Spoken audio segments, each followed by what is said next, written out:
안녕하세요. 저는 30대 후반 주부입니다. 저희 남편은 삼형제 중 막내 아들이에요. 말주변도 없고 살갑게 말하는 스타일이 아니에요. 그렇지만 속정은 있고 시부모님을 걱정하면서도 그 걱정을 화로 표현하는 사람이죠. 시부모님은 70대 후반이세요. 시아버지는 아직 정정하셔서 식사도 잘 드시고 허리 꼿꼿이 서서 잘 걸어 다니세요. 시어머니는 1년 전쯤 넘어지시면서 무릎 연골을 다치셨어요. 점점 무릎 건강이 안 좋아지셔서 걷는데 많이 힘들어 하세요. 평소에 걸으실 때는 천천히 혼자 걸으시지만 계단 오르내리거나 비탈길에서는 혼자 걷기가 매우 힘드세요. 난간을 잡거나 다른 사람을 잡아야 해요. 시아버지 생신이라 삼형제 내외의 조카들까지 다 시댁으로 모였어요. 큰아주버님 넷은 고2 딸, 초3 아들, 작은 아주버님 넷은 고3 딸, 고1 딸, 우리 집은 초4 아들이 있어요. 시댁에 다 모이면 애들까지 포함해서 총 13명이에요. 1박 2일을 했어요. 첫날 저녁에는 음식이 다양하게 나오는 횟집에 갔어요. 13명이 한 테이블에 앉을 수가 없어요. 요즘 식당은 정말 큰 식당 아니고서는 단체석이 거의 없잖아요. 그래서 시댁 식구들은 항상 세 테이블에 나눠서 식사를 해요. 그날도 그랬어요. 그 식당은 회, 물회, 수육, 부침개가 나오고 마지막에 어죽 또는 매운탕을 선택해서 먹는 거였어요. 어죽을 좋아하는 사람이 있고 매운탕을 좋아하는 사람이 있었어요. 그래서 가족 구성은 상관없이 어죽 좋아하는 사람들끼리, 매운탕 좋아하는 사람들끼리 한 테이블에 모여 앉았어요. 어죽 한 테이블, 매운탕 두 테이블이 됐죠. 우리 테이블에는 큰아주버님네 아들, 우리 아들 저 남편 작은아주버님 이렇게 5명이 앉았어요. 다른 테이블에는 딸 셋, 둘째 형님이 앉으셨고 또 다른 테이블에는 시부모님, 큰형님 내외가 앉으셨어요. 시어머니는 평소에 살찌신다고 또 당 관리해야 한다고 음식을 조금씩만 드세요. 면류나 죽, 분식 같은 류는 잘 안 드시려고 하세요. 그런데 외식할 때는 항상 다른 테이블이나 다른 사람 메뉴를 한 젓가락이라도 드시고 싶어 하세요. 평소에 음식을 절제하시니까 그러신 거라고 충분히 이해돼요. 예를 들면 고깃집 가서 냉면 시킬 때 드실 거냐고 여쭤보면 절대 안 먹는다고 하세요. 그런데 냉면이 나오면 꼭 빈밥 공기에 한 그릇 떠가세요. 닭갈비 먹으러 가면 볶음밥 드실 거냐고 여쭤보면 절대 안 드신다고 하세요. 근데 밥 볶고 나면 빈밥 공기에 볶음밥 떠가는 그런 스타일이세요. 그날도 그러셨어요. 시어머니는 매운탕 쪽에 앉으셔서 식사하시다가 우리 테이블로 오셨어요. 너네는 뭐 먹냐? 그러시면서 어죽 한 그릇 떠가셨어요. 저는 늘 그러시기 때문에 당연하게 생각했어요. 식사 맛있게 먹고 하루 마무리 잘했어요. 다음날 점심때는 이탈리안 레스토랑에 갔어요. 원래 시어머니가 순댓국 드시고 싶어 하셨어요. 근데 아이들이 순댓국을 별로 안 좋아해서 돈가스 있는 식당으로 정했어요. 거기 돈가스 맛있다고 시어머니가 추천한 곳이었어요. 역시나 그곳도 테이블 3개로 나눠 앉아야 했어요.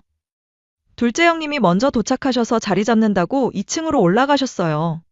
1층은 만석이었거든요. 둘째 형님은 딸 셋을 데리고 한 테이블에 앉으셨어요. 딸 셋은 나이대가 비슷하거든요. 아기 때부터 서로 보고 싶어서 명절 때나 할머니 댁에 모일 때만 기다리는 그런 아이들이에요. 뒤늦게 둘째 아주버님이 주차를 하고 그 테이블에 합류하셨어요. 시어머니, 시아버지는 저희 차에 타고 오셨어요. 시댁 가면 대부분 시부모님은 우리 차를 타세요. 우리 집만 애가 하나라서 차에 빈자리가 우리 차밖에 없거든요. 그래서 항상 제가 시어머니 손잡아드리고 챙겨요. 그날도 제가 시어머니 손잡고 2층으로 올라갔어요. 시어머니는 계단 오르실 때 정말 힘들어 하시거든요. 천천히 한 계단 한 계단 올라갔어요. 우리 아들과 1살 아래 동생인 큰형님, 내 늦둥이 아들은 우리 아들이랑 같이 앉아서 게임하고 싶어 해요. 항상 같이 앉으려고 하죠. 두 아이가 만나면 워낙 재미있게 잘 놀아요. 그래서 저는 둘을 데리고 다른 테이블에 앉았어요. 시어머니, 시아버지는 가운데 테이블에 앉으셨어요. 뒤늦게 올라온 큰형님이 우리 테이블에 앉으셨고 주차하고 올라온 큰아주버님과 남편이 시부모님과 함께 앉았어요. 각자 맛있게 식사를 하고 있었어요. 우리 테이블에는 아들 둘이 있었는데 진짜 먹성이 좋아요. 피자도 시켰는데 우리도 피자를 제대로 못 먹는 상황이었어요. 식사가 끝나갈 때쯤 시어머니가 우리 테이블로 오셨어요. 여기는 피자도 시켰네? 우리도 한 조각 주지. 저는 말씀드렸어요. 얘네 둘이 진짜 먹성이 좋아서 저희도 피자를 제대로 못 먹었어요.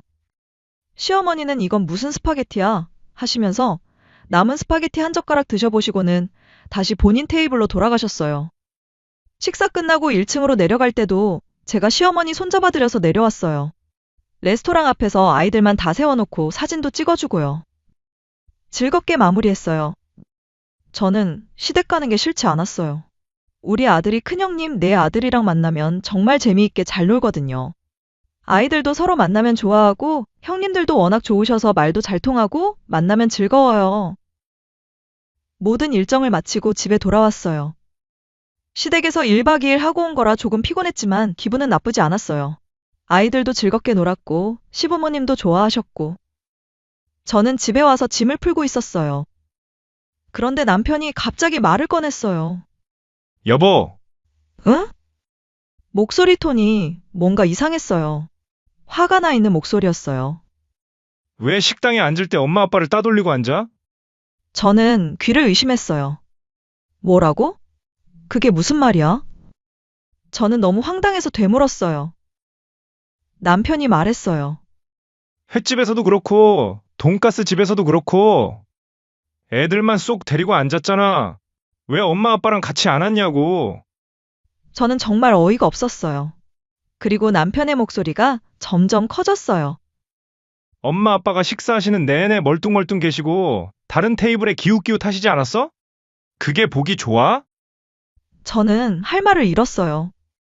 결혼 생활 11년 동안 남편은 이런 식으로 자기 마음대로 생각하고 황당하게 저에게 화를 낸 적이 많았어요. 남편과 저는 나이 차이도 많이 나요. 제가 눈물이 많은 스타일이라 예전에는 말도 제대로 못하고 울기만 하고 당했었어요. 하지만 이제는 달랐어요. 할 말은 해야겠다는 생각이 들었어요. 저는 눈을 똑바로 쳐다보고 낮은 목소리로 말했어요. 오빠, 아니야. 나 일부러 어머님, 아버님 따돌리고 앉은 적 없어. 남편이 뭔가 말하려고 했지만 저는 계속 말했어요. 횟집에서는 우리는 어죽 먹으려고 모여 앉은 거야. 어머님, 아버님은 매운탕 좋아하셔서 따로 앉으신 거잖아. 사실이었어요. 횟집에서 테이블을 나눌 때 어죽과 매운탕으로 나눠 앉은 거였어요. 가족 구성은 상관없이 메뉴로 나눠 앉은 거였죠. 근데 무슨 내가 따돌렸다고 그래? 남편이 잠시 말이 없었어요. 남편이 말했어요. 그래, 그건 그렇다 치고.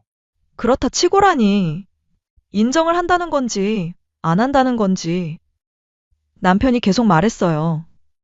돈가스 집에서는 둘째 형수가 큰 애들 데리고 쏙 따로 앉고, 너는 작은 애들 데리고 다른 테이블에 쏙 앉은 거잖아. 남편의 목소리가 다시 커졌어요. 엄마 아빠가 애들이랑 며느리랑 앉아서 조잘조잘 얘기하고 싶어 하시지. 우리랑 앉고 싶어 하시겠어? 저는 정말 어이가 없었어요. 헛웃음만 나왔어요. 이게 말이 돼? 저는 따져 물었어요. 우리 아들이랑 큰형님네 아들이 같이 앉고 싶어 하잖아. 둘 중 한 명의 부모는 같이 앉아서 애들 케어해줘야 할 거 아니야? 사실이었어요. 우리 아들과 큰형님네 늦둥이 아들은 항상 같이 앉고 싶어 해요. 게임도 같이 하고 장난도 같이 치고. 그러다 보면 식사 중에 소란스러워질 수 있어요. 누군가는 아이들 옆에 앉아서 케어를 해줘야 하는 거예요. 큰형님네 아들 이래저래 손 많이 가는 거 알잖아. 남편도 그건 알고 있었어요. 그럼 테이블에 의자가 4개밖에 없는데 애들만 어머님 아버님 테이블에 같이 앉힐까? 그랬어야 맞는 거야? 남편이 아무 말도 못했어요. 저는 계속 말했어요. 그럼 어머님 아버님이 애들 케어해야 하는데? 남편의 표정이 굳었어요. 어머님 아버님은 70대 후반이세요. 사실 아이들하고 공감대도 없고 본인들 하고 싶으신 이야기만 툭 내뱉으시면 아이들이 못 알아들을 때도 많고 아버님은 귀가 많이 어두우셔서 말귀도 잘 못 알아들으시는데 그런 분들이 초등학생 남자애 둘을 케어하시라고? 아니면 내가 애들 내팽개쳐놓고 어머님 아버님이랑 앉았어야 하는 거네? 나보고 어쩌라는 거야? 저는 정말 답답했어요. 애들은 케어해야 하고 시부모님과도 앉아야 하고 테이블에 의자는 4개밖에 없는데 제가 어떻게 해야 한다는 건지. 남편은 말을 못했어요. 아무 대답도 못했어요. 저는 다시 말했어요. 솔직히 어머님이 다른 테이블 기웃거리시는 것도 우리랑 얘기하고 싶어서가 아니야. 남편이 저를 쳐다봤어요. 다른 메뉴 뭐가 있나? 한 입 드시고 싶어서 그러신 거라고. 사실이었어요. 시어머니는 항상 그러세요. 고깃집 가면 냉면 안 드신다고 하시면서 냉면 나오면 한 그릇 떠가시고, 닭갈비집 가면 볶음밥 안 드신다고 하시면서 볶음밥 볶으면 한 그릇 떠가시고, 그날도 횟집에서 매운탕 드시다가 우리 테이블 와서 어죽 한 그릇 떠가셨어요. 돈가스 집에서도 피자 한 조각 달라고 하시고 스파게티 한 젓가락 드셔보시고 가셨고요. 우리랑 조잘조잘 얘기하고 싶어서가 아니었어요. 다른 메뉴가 궁금하셔서였어요. 저는 남편을 똑바로 쳐다보고 말했어요. 아들들이 앉아서 이런저런 얘기하면서 두런두런 이야기하면 되지.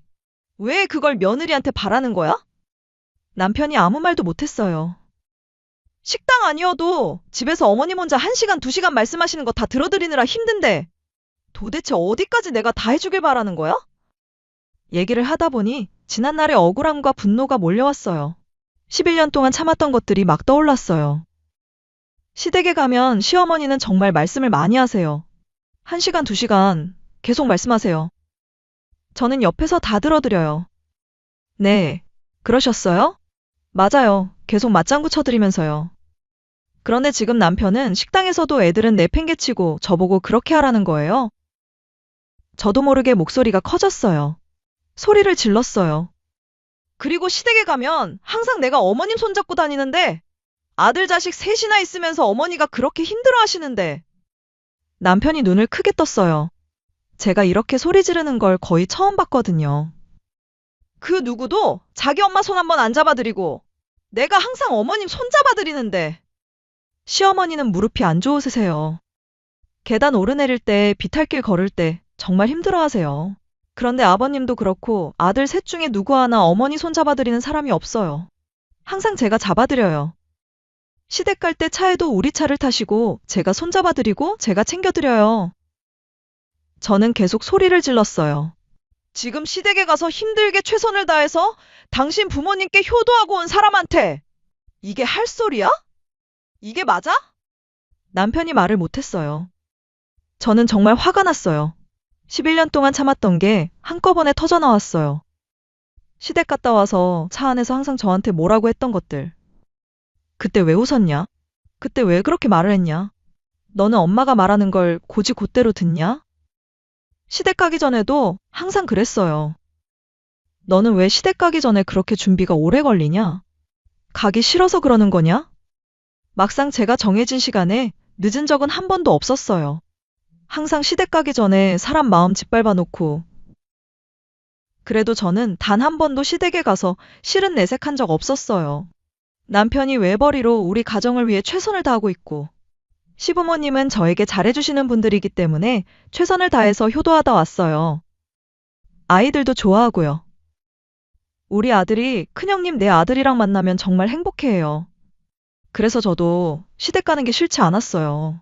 오히려 즐겁게 다녀왔어요. 그런데 집에 돌아오면 항상 남편이 뭐라고 했어요. 차 안에서 집에 와서. 제가 뭘 잘못했다고. 11년 동안 그랬어요.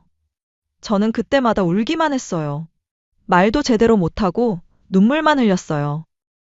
남편과 나이 차이도 많이 나고 제가 원래 눈물이 많은 스타일이라 말도 제대로 못하고 참고 넘기는 날이 대부분이었죠. 돌아보면 참 바보 같았던 시간들이었어요. 하지만 이제는 더는 참을 수 없었어요. 남편은 더 이상 아무 말도 못했어요. 그냥 서 있었어요. 저를 쳐다보지도 못하고요. 저는 따박따박 다 따지고 들었어요. 횟집에서는 왜 따로 앉았는지, 돈가스 집에서는 왜 아이들이랑 앉았는지, 시어머니가 왜 다른 테이블 기웃거리시는지, 누가 항상 시어머니 손잡아드리는지 다 말했어요. 남편이 들어도 제 말이 틀린 게 없었을 거예요. 사실이니까요. 저는 잘못한 게 없었어요. 오히려 최선을 다해서 시부모님께 효도하고 왔어요. 그런데 남편은 저를 비난했어요. 따돌렸다고. 어이가 없었어요. 이제 저도 더는 참지 않으려고 해요. 11년 동안 참았어요. 울기만 하고 말도 제대로 못하고 남편이 뭐라고 하면 그냥 고개 숙이고 있었어요. 하지만 이제는 아니에요. 저도 소리 지를 줄 알고 할 말은 할 줄 아는 사람이라는 걸 보여줘야죠. 남편은 제 말에 아무 반박도 못했어요. 자기가 들어도 제 말 맞다는 걸 알았을 거예요. 시댁에 가서 제가 어떻게 행동했는지 남편도 다 봤으니까요. 시어머니 손잡아드리고 아이들 챙기고 시부모님 말씀 들어드리고 최선을 다했어요. 그런데 집에 와서 따돌렸다는 소리를 듣다니 정말 기가 막혔어요. 이제는 더 이상 당하지 않으려고 합니다. 제가 잘한 거겠죠?